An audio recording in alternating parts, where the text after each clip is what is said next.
Namaskar and welcome to Sansad Television. I am Vishal Dahiya and you're watching our show Perspective, where we bring you detailed analysis of key national and international issues. Today we're going to talk about the India-US bilateral relationship and the 2+2 dialogue. Now, India and USA have reaffirmed their commitment to promote regional stability and rule of law at the 4th 2+2 Ministerial Dialogue held in Washington on Monday. India's Defense and External Affairs ministers and their US counterparts undertook a comprehensive review of cross-cutting issues in the India-US bilateral agenda related to foreign policy, defense and security as well. Prime Minister Narendra Modi and US President Joe Biden also held a virtual meeting before the 2+2 dialogue, where both leaders discussed the destabilizing impacts of Russia's war against Ukraine, with a particular focus on global food supply. Prime Minister Modi also pointed out that India placed importance on the safety of the civilian population on Ukraine and the uninterrupted supply of humanitarian aid to them, including medicines and relief materials as well. Both sides also expressed their commitment to strengthening the bilateral relationship through various aspects and various sectors via cooperation as well. Today, we will discuss and analyze all aspects of this bilateral relationship. And for more on this, we're joined by a distinguished panel of experts. Let me first introduce them to you, beginning with, we have with us in the studio, joining Major General Dhruv C. Katoch, Director of India Foundation. And we're also joined by Professor Rajaram Panda, Senior Fellow at the Nehru Memorial Museum and Library in New Delhi. Welcome, both of you gentlemen. And we also have with us former Ambassador Meera Shankar joining us virtually. Welcome to you as well, Mr. Shankar. We'll begin the discussion, and let me start with you, Mr. Shankar.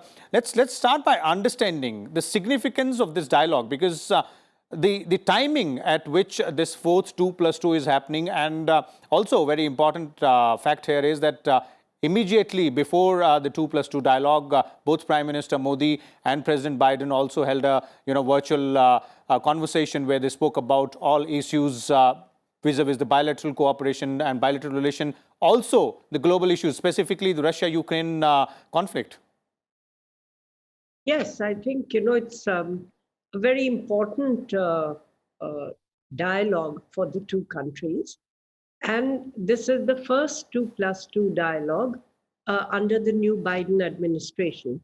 So it assumes even greater importance in terms of the overall bilateral relationship and how we are going to take it forward. Mm-hmm. It also assumes importance because of the global situation where there have been divergences between the two countries over what is happening in Ukraine.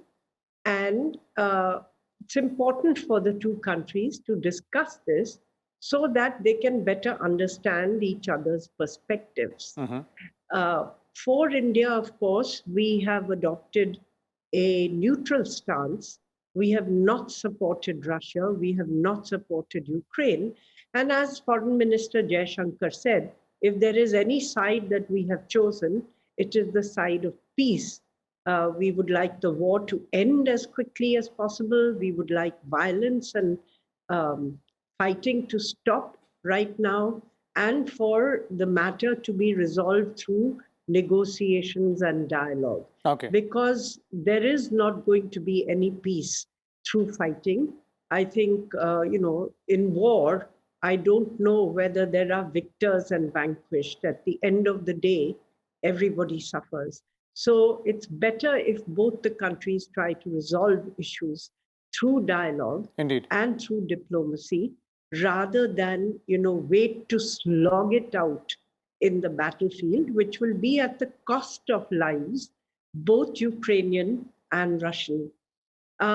Yes, there's also a question of how we carry forward the Indo-Pacific agenda, because that really is a key driver of the growing strategic partnership between India and the United States in the Indo-Pacific. Okay, we'll come to that. We'll come to that part, Mr. Shankar, on the Indo-Pacific as well. But since we're talking about the Russia-Ukraine conflict here, let me first bring in Professor Rajaram here. Professor Rajaram, in your view, how significant or important is the Russia-Ukraine ongoing conflict when we're talking about the relationship between India and United States? Because at this summit, we saw during the conversation between Prime Minister Modi and President Biden as well that both sides have convergence on various issues, but both sides have also held on to their ground vis-a-vis their own respective foreign policies or decisions being taken.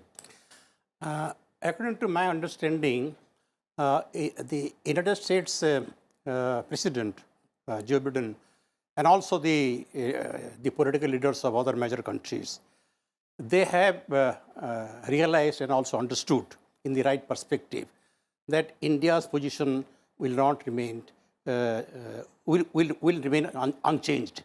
Our long-held policy of strategic autonomy will continue, and we are not in favor of any conflict that is given, and peace negotiation and through dialogue, that is the only means which Prime Minister Modi and also the Foreign Minister have repeatedly emphasized and stressed whenever they have met other political leaders like Japan's Prime Minister who came here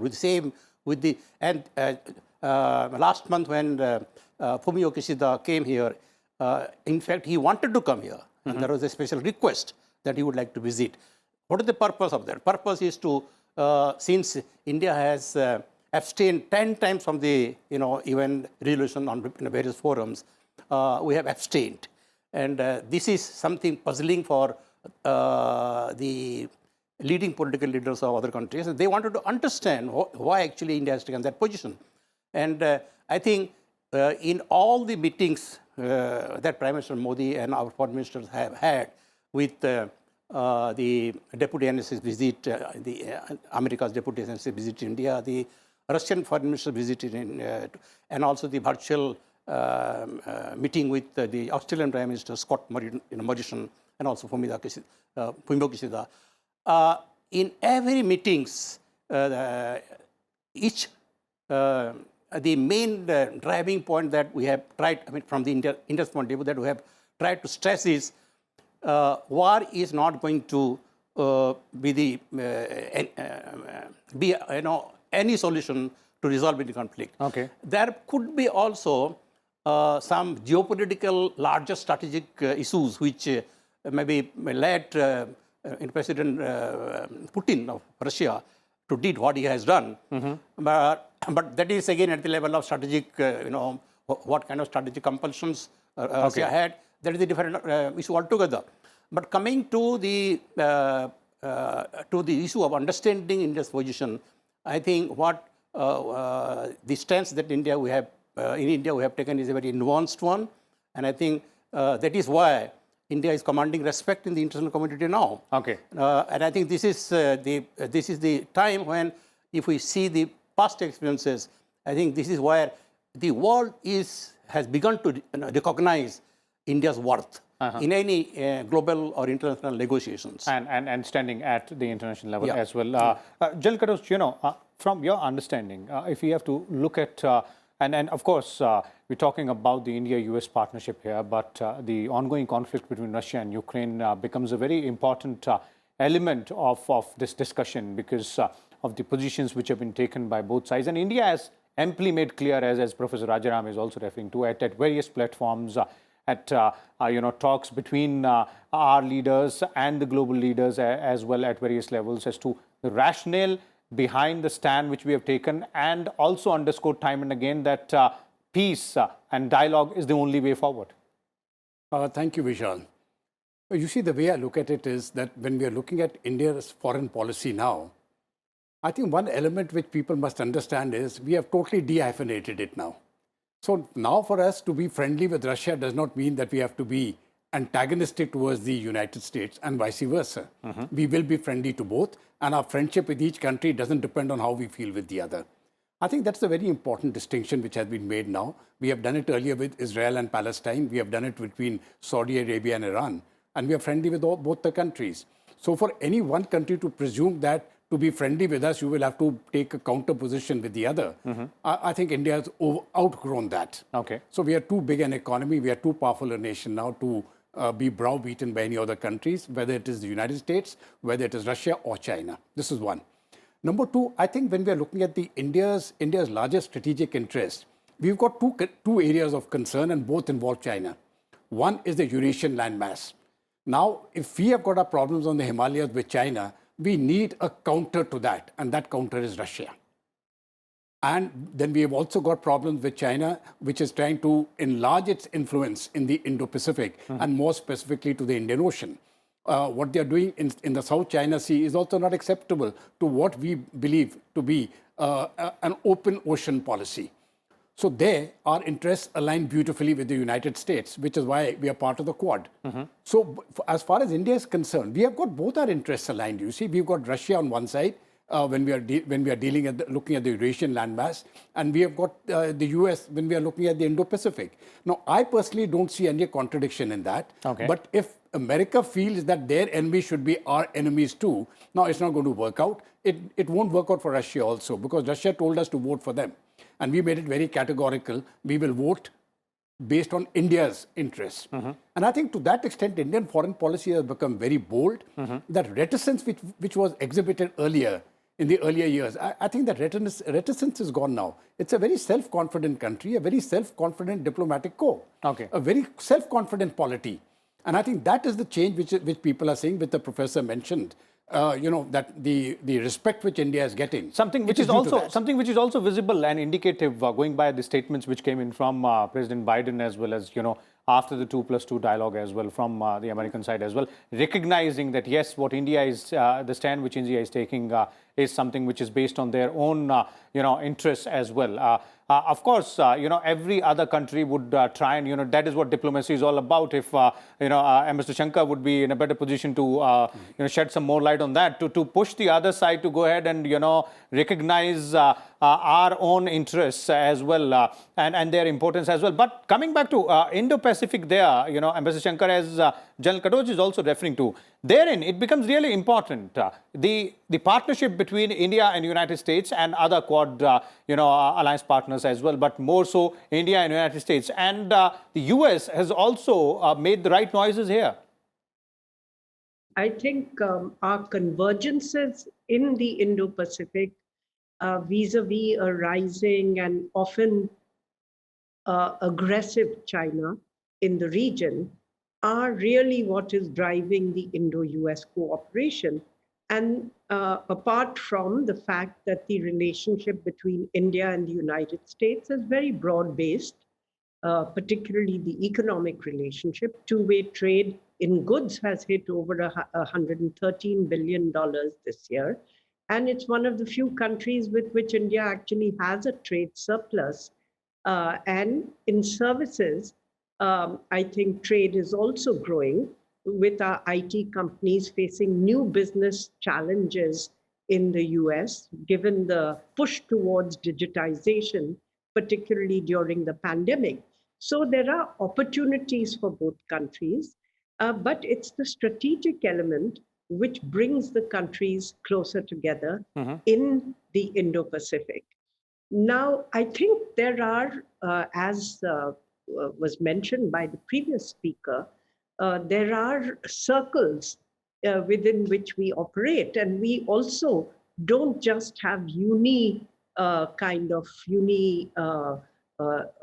unipolar interests. There are interests that we have which can vary and which are simultaneous at different points of time. So we would like to keep our relationship with Russia, though I don't necessarily agree that Russia could be a counter to China, because their relationship with China has also increased as a result of the Western pressure on them. They have been driven to a much closer embrace of China, both strategically as well as economically, though they do try to create more regional space for themselves.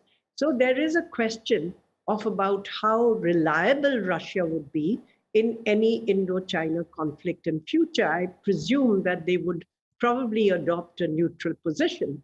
But I think where Russia becomes important is in terms of your defense preparedness, because 60% of your existing defense equipment is of Russian origin, and in terms of production, Okay. joint development, joint production, the Russians have moved much further with India than the United States, where we are still at a very incipient stage in terms of the kind of joint technology projects that we are undertaking under the Defense Technology and Trade Initiative. I think the other point that I would like to make is that in the long run, India has to be more self-reliant for its defense and has to build its own capabilities, because while diplomatic bridge building with different important major powers can be of assistance in helping India build its capacities, in the end, it is India which will have to stand up for itself. Indeed.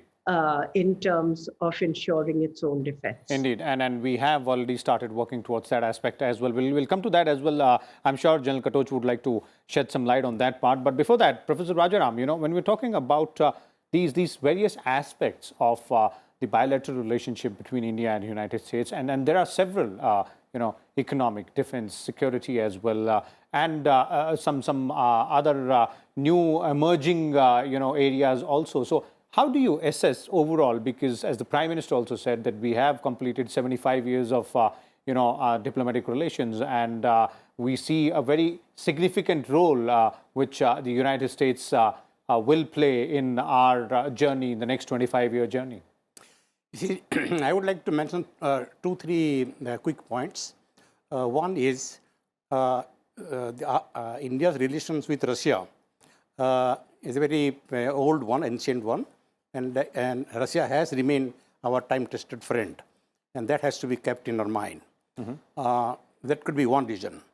And the second point is the national interest comes first in any kind of negotiation with any country. The third point is our relationship with the United States has evolved, but not at the expense of our relations with any other country. We would like to maintain, that has been the stated policy of the Indian government, that we would like to maintain relations with any country which serves our interest, national interest, and our foreign policy will be defined based on this important principle. On the question of deepening defense and other scientific cooperation with the United States, I think it was only yesterday our defense minister has already proposed to the United States that the American defense companies, they should come and join co-production activities, some projects in India, which will go in tune with our Atmanirbhar program. So India is not close to one particular sector, but it is open to any country in any sector where it will be mutually beneficial for both the countries. Okay. The last point that I would like to mention is the China factor. Now, so much of talk is going on the issue of Indo-Pacific. Indo-Pacific has suddenly emerged as a very, very important area where regional stability, maritime trade, and peace and cooperation, these are all important areas on which most of the countries are working open. Now, here, there is a nuisance value which China is playing. And we are all, we need to be watchful. Okay. There is a fear that given the developments in Ukraine and the Russia-Ukraine crisis, I mean, I never use the word invasion. I just want to use the word military operation, special military operation, if you would like to say so. And then the worsening relations between Russia and United States. Okay. There is a fear that China might like to take advantage of this volatile situation and do something unpresent in maybe in our border, or there are other flashpoints like Taiwan issue or even South China Sea. Okay. So that part we need to be very, very watchful as well. Okay. So our foreign policy formulators and also our defense preparation should be always on alert. Okay. So this is what I would like to say. Okay. Let me bring in General Katoch on this aspect where Professor Rajaram has finished his argument here, and then vis-a-vis these elements, be it China or be it Russia as well, Indo-Pacific you were earlier referring to. Overall, if we have to understand, the strategic aspect of the partnership which India and United States share, specifically when we're talking about defense cooperation as well, where do we stand, and how do you see this partnership moving ahead in a decade or so from here onwards? Firstly, what Meeraji just said, that in case of a conflict, Russia is very closely allied with China now, especially due to the Chinese support. No, I understand that.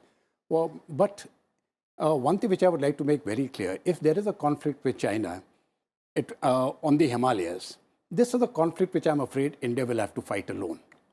So all that we are looking for if we have to fight alone is Russia doesn't jump into the Chinese camp. If they remain neutral, I think we are okay, we'll beat the Chinese.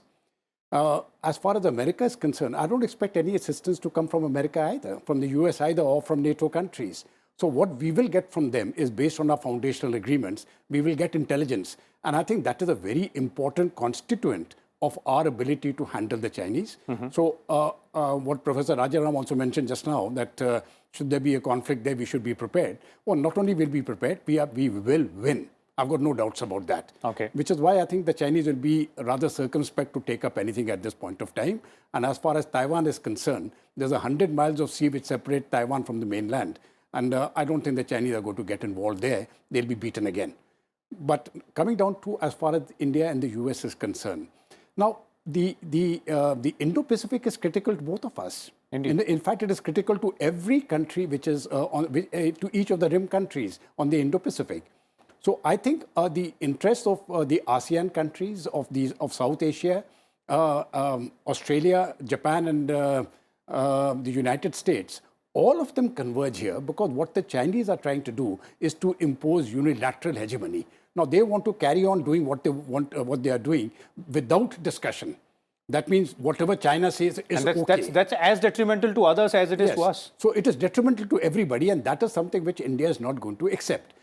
But when we are looking at the South China Sea, India doesn't really have the capacity and the capability to challenge China in the South China Sea. We will certainly challenge them in the Indian Ocean, but that is where the Quad comes in.